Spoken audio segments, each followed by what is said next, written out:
going to be another emotional night for the Blue Jackets tonight as they are in Calgary to take on the Flames for the second time this week, and another game honouring the life of Johnny Gaudreau. We're going to talk about all of that on today's Locked On Blue Jackets.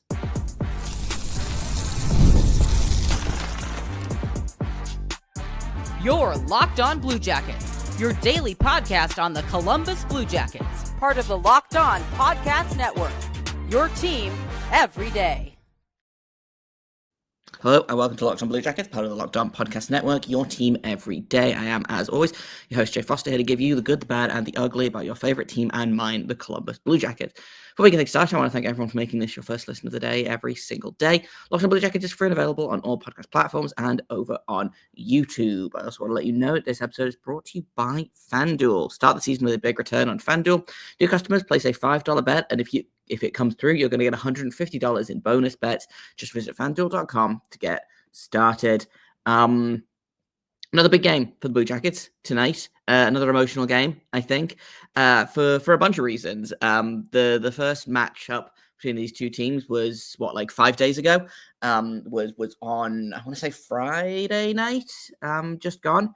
And it was a lot more fraught than I expected. A lot more fists, a lot more fighting, a lot more F-bombs being thrown around. So I'll be interested to see if any of that carries over. I want to talk about that. I want to talk about the honouring of Johnny Gaudreau, what's going to happen there, and some keys to how the Blue Jackets can win this game and win 3 in a row again. And keep that point streak going. Blue Jackets are currently on, I believe, a 6 or 7 game point streak right now. 6-game point streak. They've got that overtime loss to Montreal in the middle there. Flames are on a 4-game losing streak right now. So they're eager to get back in the win column. Blue Jackets eager to keep that winning going. So we'll talk about some keys there, what needs to happen, what might happen, what should happen, etc., etc. But let's kind of start off with the Johnny Gaudreau of it all, because I think that's the most important thing about tonight is the Gaudreau family have all flown out there. They've been there for a couple of days. Guy Gaudreau was on the ice with the Flames, which was really nice to see. Looks like he went and hung out a little bit with Sean Monahan as well. Boone Jenner, who is currently really injured, but is on the trip. He and Erica Branson actually have both flown up to Calgary with the team to be there for the honouring of Johnny Gaudreau and his brother Matthew. It's gonna be a big night. I don't quite know what's going to happen. They're being very kind of tight-lipped about anything, about all of the things. But from what it sounds like, the Gaudreaus are going to be honoured as a family. There's going to be a ceremonial puck drop that Sean Monahan is going to take part in, and it's also Sean Monahan returning to Calgary without Johnny Gaudreau as well. So there's a lot going on, a lot of emotions. There was a lot of emotions in the game that they played earlier, late last week, I should say. So we'll see what happens there. I'm expecting the game to start off okay. I think, again, the emotions are going to be there. It's how did the Blue Jackets cope with them? How did the Flames cope with them? Last time they both teams coped by just kind of getting a little bit mad at each other, which is what it is, you know. And I suspect we'll probably see more of that. I don't know that Pospisil is going to be in the lineup for sure. I think I remember reading that he's going to be. Let me pull up where I saw the lines. It looks like he is in the lineup. Looks like Lomberg, who also fought Mathieu Olivier, is going to be in the lineup. Mathieu Olivier, obviously, in the lineup for the Blue Jackets. Jake Christensen also in the lineup for the Blue Jackets, and that's all of your fighters from the last game. Zach Werenski, who we're always paying attention to see if he drops the gloves. No. And then Dmitry Rankov got really angry last game as well. He felt that there was a missed call on Kromachenko. And so he took 17 penalty minutes about it, which I get it. I probably would have done the same thing. I wouldn't, but I like to think that I would have, you know? So there's going to be a lot of emotions that have kind of bubbled over from the last game, I think, between what was considered to be a pretty bad hit by Mathieu Olivier I'm not doubting. I'm not denying that. Like, I saw a lot of people saying that it was a good clean hit. Like, I personally would have thrown him out the game. And then, on the other side of things, you've got I don't remember who it was, but somebody was holding Olivier back and like holding his arms down. So, it was again a missed third man in call. So, but missed things on both sides, bad blood on both sides. I think that's probably going to boil over again. Tonight, we might see Olivier and Pospisil go again. Who can say? But I think a lot of the emotion is going to come from the opening, the ceremony before the puck drop. I think there's probably going to be, some videos played. Obviously, the Gaudreaus are going to be there. It's all going to be very, very emotional. I still am wondering if they have like kept the lid on a Johnny Gaudreau number retirement ceremony. I don't know how they would have kept that secret, like, and not have anyone leak it. But like, I suspect that might happen tonight. I have no inside knowledge. I have no like logic about this. Like, that's just my gut feeling is I think that might happen tonight, which will be really nice to see. But also, again, is going to be just really, really emotional for everyone involved. So we'll see which team can keep the emotions in check better. But I do think it is going to probably turn into another game like on Friday. Again, everyone got very mad at each other. I think the Flames are probably mad at how the game went down. Obviously, losing 5-2 was not the game plan. I believe that last goal was an empty netter, but I'm not. Yeah, the last goal was an empty netter, so it was a 4-2 game. As is my want here on Locked On Blue Jackets, is empty net goals don't count. But you've got to think that Calgary's coming into this game wanting something more from it than they got in Columbus. So we'll see. Take a quick break, and then when we get back, I want to talk about one key thing that the Blue Jackets need to do to help them on their way to victory. I'm not saying that if they do this one thing, they're automatically going to win the game, but it sure will go a long way. So we're going to talk about that in just a second here on Locked On Blue Jackets. First, I'm going to tell you about Prize Picks. What is Prize Picks? Well, it's the best place to get real money sports action. With over 10 million members and billions of dollars in awarded winnings, Prize Picks has made daily fantasy sports accessible to all. All you got to do is pick more or less on at least 2 players for a shot to win up to 100 times your cash, so you can run your game all season long on Prize Picks. Prize Picks puts their members first, so all withdrawals fast, safe, and secure. When your picks hit, you can get your money in as quick as 15 minutes, and they now offer Venmo for quick and easy deposits and withdrawals into your account this sports season. They also invented the flex play, which means that you can still cash out if your lineup isn't perfect. You can double your money even if one of your picks doesn't hit. Sign up today and get $50 instantly when you play $5. You don't even need to win to receive that $50 bonus. It's guaranteed. You can use that $50 on whatever you want, make more crazy lineups, more easy money, all that good stuff. They also offer weekly promotions that can lead to big payouts like Taco Tuesday. It sure is Tuesday today. And every Tuesday, Prize Picks discounts select player projections up to 25% to provide even more value for your lineups. So download the app today and use code LOCKEDONNHL to get $50 instantly after you play your first $5 lineup. That's code LOCKEDONNHL to get $50 instantly after you play your first $5 lineup. Prize Picks, run your game. Welcome back to Locked On Blue Jackets. We're talking about tonight's game against the Calgary Flames and something the Blue Jackets have to do tonight. Well, okay, technically there's 2 things, but one of them is kind of linked with the other one. And like the first thing for me is I've kind of put it in the little box up here. Stay out of the penalty box. Stop taking so many penalties. And like the Blue Jackets are not the most penalized team in the NHL, like far from it, but they could stand to be a little more disciplined. They are, let me pull up the penalties. In terms of minor penalties, they are sitting at, they have the 19th least or 19th fewest minor penalties. They've only taken 80 minor penalties so far this season. However, what that means is they've played 23 games. So they're taking an average of like, what is that? 3.3 and 3/4, almost 4. They're taking basically 4 penalties a game, which is too many penalties if your penalty kill is going to be as bad as it is. And again, they have given up they've given up power play goals in, I want to say, 8 or 9 straight games. They allowed 3 to the Blackhawks last game, excuse me.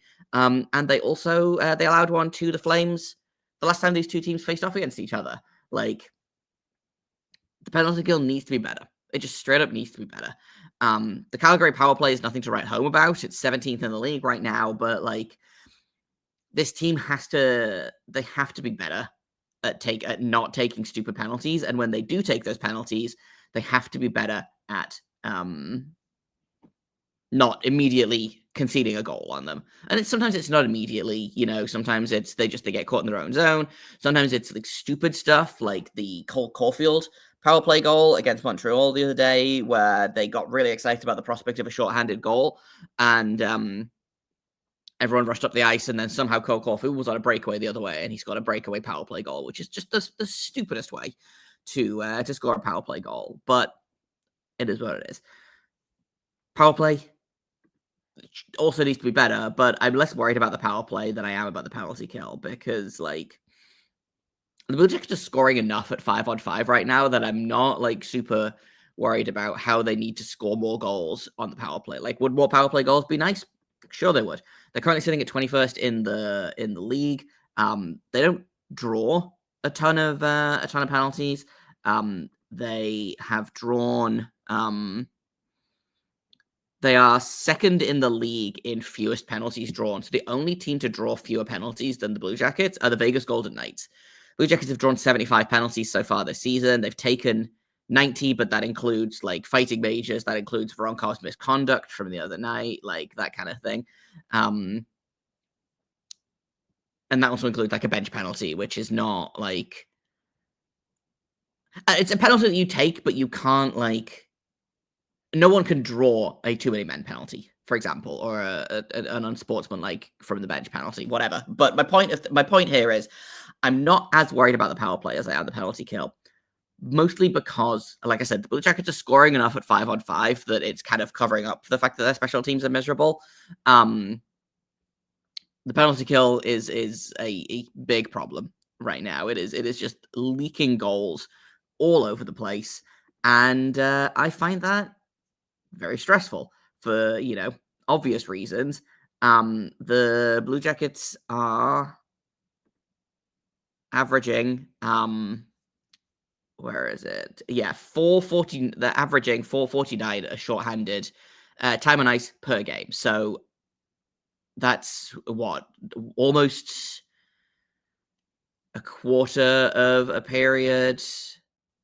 So like it's just under 10% of the game they're spending shorthanded on average, and like that's not it. Like, that's not good enough. I don't know what the average time like per penalty is. I bet I could find out if I tried real hard though. Maybe potentially not. But my point here is, the point that I'm trying to make is, the Blue Jackets are winning games right now, but if that offense dries up, then the penalty kill is going to become an even bigger problem than it already is. Like the reason they beat the Blackhawks last night, or I keep saying last night, it was 2 nights ago. The reason they beat the Blackhawks on Sunday night is because they outscored them 5-0 at even strength. Then they had an empty netter, but like if you're being outscored 3-0 on the power play, like they got no power play goals. Blackhawks, 3 out of the Blue Jackets took 6 minor penalties in that game. So, like, that's a little bit of it as well. But if you're going to let a team score 3 power play goals on you, then you've got to score 4 goals at even strength, because you're not going to score them on the power play, So, like, that's the big thing for me right now is you got to figure out the special teams, and you have to figure out how to A, stay out of the box, and B, if you are in the box, you got to figure out how to kill the dang penalty. I don't know I would love to know what Elvis's save percentage is like on in terms of, oh, here we go. His penalty kill save percentage is I assume not great, just because he's got a penalty kill save percentage of 90%, this says. Oh, no, that's a shootout. Excuse me. No, maybe it is a short-handed. Anyway, I don't know what's going on. I'm trying to read this and it's not going well, so we'll give up on that. The point I'm trying to make here is, if we can get back to it, it starts with Elvis, but everyone has to be better on the penalty kill, because the again, you look at, like you talked at the beginning of the season, the Blue Jackets are finding ways to win games, and then the Blue Jackets are finding ways to lose games. Blue Jackets are finding ways to score goals. You know, they're scoring a bunch of different goals. All of the lines are contributing. Like they're getting breakaways. They're getting goals off the rush. They're getting goals from rebounds. They're getting, goals from the point, etc., etc., etc.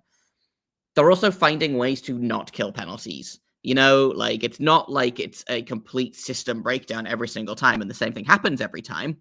So something I don't know what the solution is here for the Blue Jackets to fix the penalty kill, but like something's got to change, and I don't know whether this is partially a little bit of growing pains. So they have a lot of guys on the penalty kill this season that are promising but have not played a ton on the penalty kill before. Partially, I think it's that they insist on using Ivan Provorov as a big penalty killer, and as good as he's been for the Blue Jackets this season, I don't know that penalty killing is one of his huge strengths. And just a lot of things are going wrong when they need to go right, So that for me is like the biggest key to this game for the Blue Jackets, is find a way to kill penalties. And if all find a way to stay out of the box, and if that fails, then find a way to kill the damn penalty, because I'm tired of the other team getting power play goals, because it's such a solvable problem, and it's so frustrating to watch. You can't outscore a penalty kill like as bad as they've been recently as well, and especially like the Blue Jackets are, what did I say, they're 25th, 26th in the league in the penalty kill right now. They started the season excellently on the penalty kill. Like they were a top 5, top 10 team in the league on the penalty kill for like the first couple of weeks, and it's regressed since then. It's kind of come back down to earth a little bit, but a lot. But I think the fact that they were so good at the beginning of the season is really covering just how miserable the penalty kill has been, like in recent games, because it's been real bad. Like I think the penalty kill has been 75% or worse, I think, in every game since like the beginning of November. So that's gotta change. You've got to fix it. Please, somebody, for the love of God, fix the penalty kill. Let's take another quick break, and then I want to talk a little bit about how to keep the offense rolling, because again, the Blue Jackets are kind of living and dying right now about how many goals they score. So we'll talk about what that means in just a second here on Locked On Blue Jackets. First, I want to tell you about FanDuel. Get ready to tackle the NFL action with FanDuel, America's #1 sportsbook. Right now, new customers can bet $5 and get $150 in bonus bets if you win. The FanDuel Sportsbook app also gives you everything you need to place live bets on the NFL and all other sports all in one place. So if you get a hunch in the middle of the game, you can check out the latest stats, you can view live play-by-play, and so much more on the same page where you place your bet. You don't have to have 17 different ESPN tabs open. You can just go to FanDuel and it has it all there for you. Just go to FanDuel.com to join today. You get started with $150 in bonus bets if your first $5 bet comes through. That's FanDuel.com. Never waste a hunch and make every moment more with FanDuel, an official sportsbook partner of the NFL. Welcome back to Locked On Blue Jackets. I just spent a bunch of time complaining about the penalty kills, so let's talk about something that the Blue Jackets are doing well at the minute, which is 5-on-5 scoring. The 5-on-5 scoring has been very good for the Blue Jackets. Basically all season long, it hit a little bit of a dip, kind of that first half of November. Seems like it's picked itself back up recently. Blue Jackets scored 5 goals against 6 goals, I believe, against Chicago the other night. They scored 5 goals against Calgary the night before that. Not the night before that, but like the game before that. In their past, I'm just pulling up what their schedule has been, so I can do some quick math, which I'm sure will be fun for everyone involved. So they scored, since that losing streak, they've scored 5 or more goals in every game except for the 2 against Montreal. So 6 goals against the Penguins, 1 against the Canadiens, 5 against the Bruins, 7 against the Lightning, 5 against technically 4, but plus a shootout goal against the Carolina Hurricanes, 3 against the Canadiens, 5 against Calgary, and then 6 against Chicago just now. So how do they keep this going? Like, what's been the secret for their success? And like, partially it's that they're just so good at even strength right now, especially offensively. I think partially also having Kent Johnson back has helped a lot, which we talked about a little bit. We talked about that a lot past couple of episodes. He's got 12 points in 9 games so far, has not gone pointless in a game yet this season. I'm going to knock on wood. That he can keep the streak going tonight. Same thing for Zach Werenski. He's got an 8-game point streak going right now. He has got, I just looked up, he's got 12 points in his last 5 games. 4 goals, 8 assists, which is, in the last 5 games, he has got more points than all but, I think, 4 Flames have gotten all season. So the only Flames with more than 12 points on the season right now are Nazem Kadri, Jonathan Huberdeau, Rasmus Andersson, and Mackenzie Weegar. Everyone else has 12 points or fewer, which is how many points Zach Werenski has in his last 5 games only. So, like, again, the offense is fully running through Werenski at the minute. It's kind of running through the Michigan boys as a whole. Monahan has also been very good. Like a lot of the how to keep the offense rolling tips here are just kind of keep doing what they're doing. They seem to have figured out some stuff that's worked.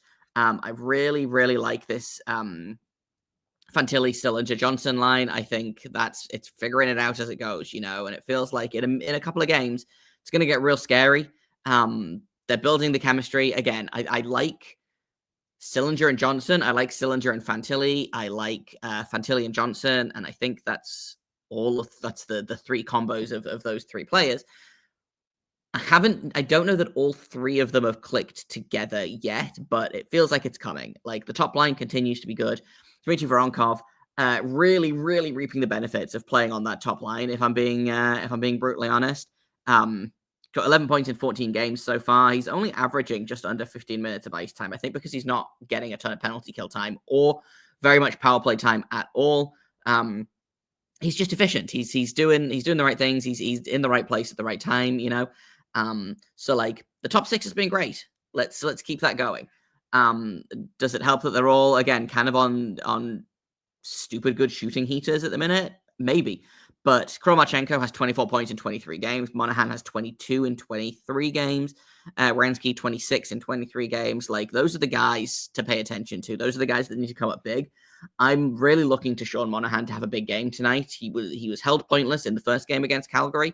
I'm looking for a big game from him tonight. Had a big game, the Blue Jackets home opener, where they first honored Gaudreau. So I'm looking for something similar to that. But I'm not worried about this game. Again, it's going to come down to, I think, can the Blue Jackets' extremely good offense overcome the Flames' strong goaltending? And I talked about this last time, was if Dustin Wolf has a good game, the Flames win. If Dustin Wolf does not have a great game, the Flames lose. His last game was against the Blue Jackets. I suspect we'll see him again. We'll be seeing him again tonight.